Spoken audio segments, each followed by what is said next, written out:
Ejam atklāt Rozentāla un Blaumaņa muzeju. Šis muzejs apmeklētājiem pieejams kopš 1973. gada, kas atrodas Alberta ielā 12. 9. dzīvoklī. Šajā muzejā kopš 1904. gada līdz 1915. gadam dzīvoja latviešu izcilais mākslinieks Jānis Rozentāls kopā ar savu sievu un bērniem. Nama 9. dzīvokli arhitekts Konstantīns Teikšāns bija to speciāli paredzējis Rozentāla ģimenei. Jumta stāvā izbūvēja gleznotāja istabu, kuras projektēšanā piedalījās arī pats Jānis Rozentāls. Rozentāla ģimene mitināja šeit līdz 1915. gadam, kad Pirmā pasaules kara dēļ nācās pārcelties uz Helsinkiem. Gadu vēlāk Rozentāls negaidīti nomira. Pēc kara un Latvijas brīvības cīņu beigām Elija ar bērniem pārcēlās atpakaļ uz Rīgu. Muzeja apmeklētājiem ir iespēja iepazīties ar Jūgenstila laika dzīvokļu interjeru, Jāņa Rozentāla daļrada vidē, kur mākslinieks ir strādājis un kur viesojušies daudzi nozīmīgi 20. gadsimta sākuma Latvijas kultūras darbinieki. Un tagad, kad esam uzzinājuši par pašu muzeju, iesim to apskatīt. Mēs nonākuši dzīvokļa centrālajā istabā Viesistabā, kur ir istabu izvietotas mākslinieka piederējušas mēbeles, kuras Rozentāls pats ir uzskicējis kā šo bufeti un šo stūra soli. Palīdzās visiem attēliem un gleznām uz šīs bufetes ir foto uzņēmumi ar mākslinieku un viņa sievu. Šajā telpā gleznās Rozentālam ir norādītas svarīgas personības, kā šajā gleznā uz laipas, kur tapusi Somijā, ir norādīta Rozentāla sieva un vecākā meita Laila. Kreisi no Viesistabas atrodas pirmā guļamistaba. 1997. gadā tika atklāts Rozentāla paša veiktie gleznojumi, kurā tiek attēlots rožu ornamenti.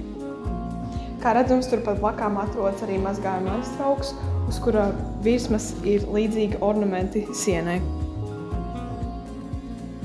Turpretim otrajā guļamistabā iespējams aplūkot tapešu zondāžas. Šī istaba atspoguļo vairākus 20. gadsimta periodus, piemēram, kā Jūgenstila tapetes, koka paneļa imitācijas un stilizētus augu ornamentus.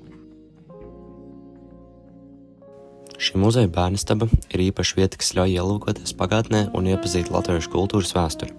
Šī istaba atspoguļo bērnu pasaules izpratni 19. gadsimta beigās un 20. gadsimta sākumā. Tajā ir gan bērnu mēbeles, gan rotaļlietas, kas atklāj to laiku raksturīgo dzīvesveidu un bērnu audzināšanas stilu. Atrodoties šajā telpā, ir jūtama gan Rozentāla daļradas ietekme, gan Blaumaņa literārā mantojuma noskaņas, kas bieži vien bija saistīts ar bērnu dzīves detaļām un viņa ikdienu. Domāju, ka svarīgākā lieta, kas atrodas šajā telpā, ir tieši Jāņa Rozentāla dzimtes koks, jo tas ir viens no interesantākajiem un simboliskākajiem izstādes detaļām bērnistabā. Šeit arī varam redzēt, kad Rozentāls un viņa sieva Elija bija dzimuši un miruši, kopā ar viņu 3 bērniem. Kopumā bērnistaba piedāvā muzeja apmeklētājiem ne tikai vizuāli ieskatu šajā telpā, bet arī emocionāli iespaidu par laiku, kad tieši šeit dzīvoja šie izcilie mākslinieki un rakstnieki. Šobrīd atrodamies muzeja 2. stāvā Rozentāla mākslinieka darbnīcā. Viņa daļradas mantojums aptver dažādas nozares, piemēram, glezniecību, grafiku, lietišķo un monumentālu dekoratīvo mākslu. Darbnīcā aplūkojams dažādas Jāņa Rozentāla gleznas, studijas un zīmējumi no dažādiem daļradas periodiem, kā arī telpas stūrī esošais spoguļskapis ir viena no mēbelēm, kas veidota pēc Rozentāla skicēm. Bet visvairāk Rozentāls strādājis ar portretiem, jo viņš savas dzīves laikā ir uzgleznojis ap 300 portretu. Ienākot telpā, pirmais, ko mēs redzam, ir Rudolfa Blaumaņa pašraksturojums par sevi, kas mūsuprāt ir ļoti svarīgi muzeja apmeklētājiem, jo tas ļauj cilvēkiem iepazīt Blaumani gan vairāk kā cilvēku, kā arī rakstnieku. Pājot nedaudz malā, šeit mēs varam redzēt Rudolfa Blaumaņa lāčādas kažoku,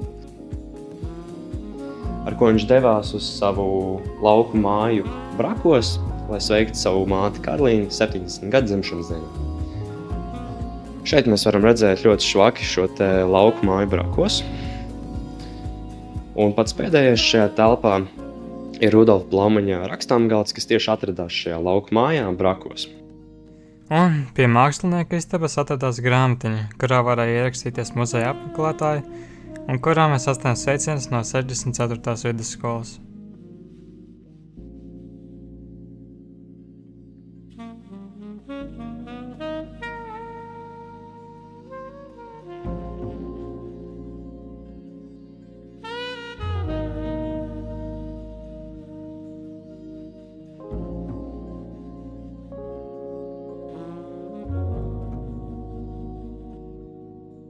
Thank you.